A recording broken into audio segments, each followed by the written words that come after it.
हमारा गरीबी का मानदंड ये नहीं है कि हम भूखे हैं। हमारे गरीबी का मानदंड ये है कि हम अंगूठा छाप हैं।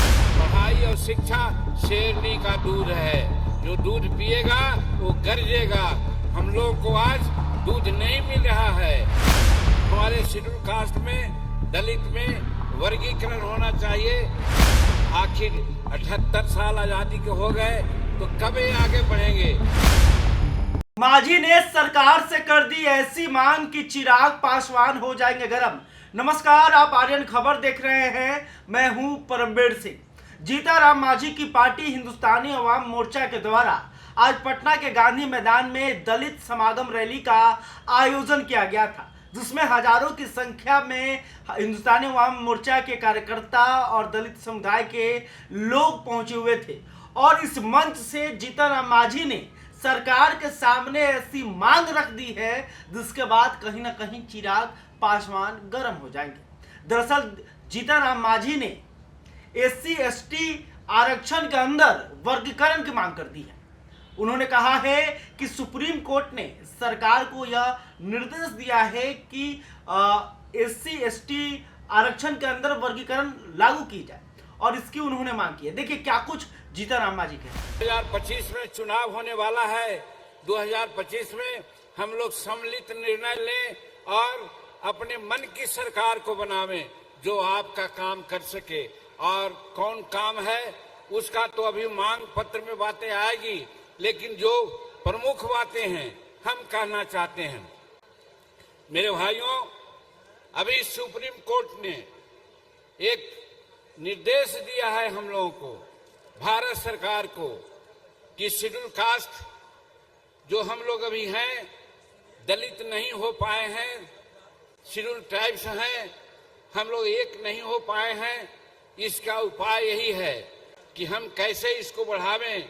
इसके लिए उन्होंने कहा है कि समाज में वर्गीकरण होना चाहिए और वर्गीकरण का कुछ राज्यों ने फॉलो किया है, लेकिन हम कहना चाहते हैं, हमारा एक थीसिस है और ये बिहार सरकार के संचिकाओं में भी लिखी हुई बात है कि हमने कहा है कि बाबा साहब को हम मानने वाले हैं। बाबा साहब ने कहा था हमारा गरीबी का मानदंड ये नहीं है कि हम भूखे हैं। हमारे गरीबी का मानदंड ये है कि हम अंगूठा छाप हैं, हम पढ़े लिखे लोग नहीं हैं। इसलिए बाबा अम्बेडकर साहब ने कहा था कि जो पढ़ेगा वो गरजेगा, इसलिए कि पढ़ाई और शिक्षा शेरनी का दूध है। जो दूध पिएगा वो गरजेगा। हम लोगों को आज दूध नहीं मिल रहा है, पढ़ाई ठीक से नहीं हो रही है, इसकी जरूरत है। इसीलिए हमारा बाबा साहब ने कहा। और आज जो वर्गीकरण का मामला है, आज हमारे समाज में जनरल समाज 80-85% साक्षर हो गया है। हमारा शेड्यूल कास्ट का समाज 30%, 32% के आसपास हो गया है साक्षर। लेकिन जो हमारे समाज में बहुत से उपजातियां हैं, उनकी साक्षरता दर 7%, 8%, 9%, 12%, 15% है। वो अभी उन्नति के आधुनिक युग के दृष्टि को देखने में बहुत पीछे हैं। इसलिए हमारी मानना है, और ये हम समझते हैं सुप्रीम कोर्ट का निर्देश भी है, कि हमारे शेड्यूल कास्ट में, दलित में वर्गीकरण होना चाहिए शैक्षणिक आधार पर। हम तो कहना चाहते हैं कि जब हमारा 32% शैक्षणिक आधार है तो 20% मान लीजिए कि जो 20% तक जो समाज साक्षर है और उससे नीचे है उसको एक कैटेगरी में रखिए, और उसका जितना लोग है उसकी जो प्रतिशत है वो प्रतिशत को जोड़ करके आप अलग करके उसको आरक्षण दीजिए, तो हमारा विकास हो सकता है। ये सुप्रीम कोर्ट का निर्देश है। और इसीलिए हम कहना चाहते हैं कि हमारा वर्गीकरण होना चाहिए। आप जानते हैं हम सेंट्रल मिनिस्टर हैं, सेंट्रल कैबिनेट में ये बात आई थी।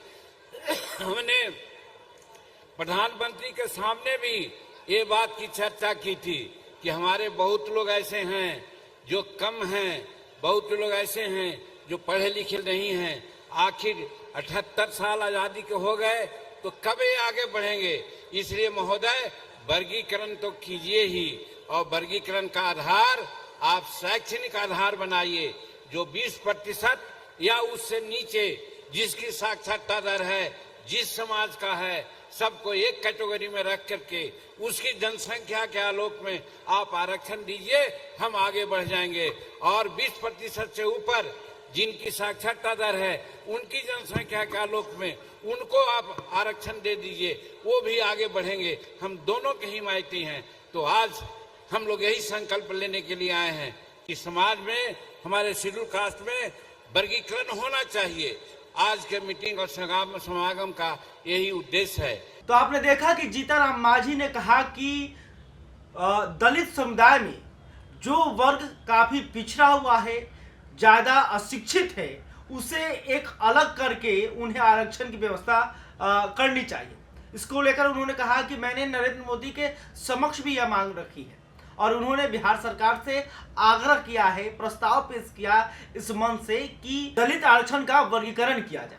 आपको बता दें कि दलित आरक्षण वर्गीकरण के खिलाफ में चिराग पासवान शुरू से रहे हैं। जब इस वर्गीकरण को लागू करने की बात केंद्रीय सरकार के द्वारा कही गई, तब कई संगठनों ने इसके खिलाफ में सड़क पर उतरे और इस भारत बंद का समर्थन चिराग पासवान ने भी किया था और उन्होंने कहा था कि हमारे रहते हुए आरक्षण में कोई भी छेड़छाड़ या बदलाव नहीं हो सकता है, हम इस वर्गीकरण को लागू नहीं होने देंगे। और उस वक्त भी जीतनराम मांझी और चिराग पासवान इस मामले को लेकर आपस में टकराते हुए नजर आए थे। तो अब देखना होगा कि जीतनराम मांझी के इस प्रस्ताव के बाद बिहार सरकार क्या फैसला लेती है, क्या चिराग पासवान इसका विरोध करेंगे और कैसे एनडीए इस मामले को लेती है, क्योंकि एक तरफ चिराग पासवान इसके विरोध में है तो दूसरी तरफ जीतनराम मांझी इसके समर्थन में है और इसकी डिमांड कर रहे हैं। तो दोनों के बीच कोऑर्डिनेशन कैसे होगा,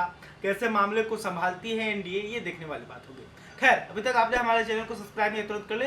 इस खबर को लेकर आप क्या सोचते हैं, कमेंट करके बताइएगा। वीडियो फेसबुक पर देख रहे हैं तो हमारे पेज को भी लाइक कर लें। बहुत बहुत धन्यवाद।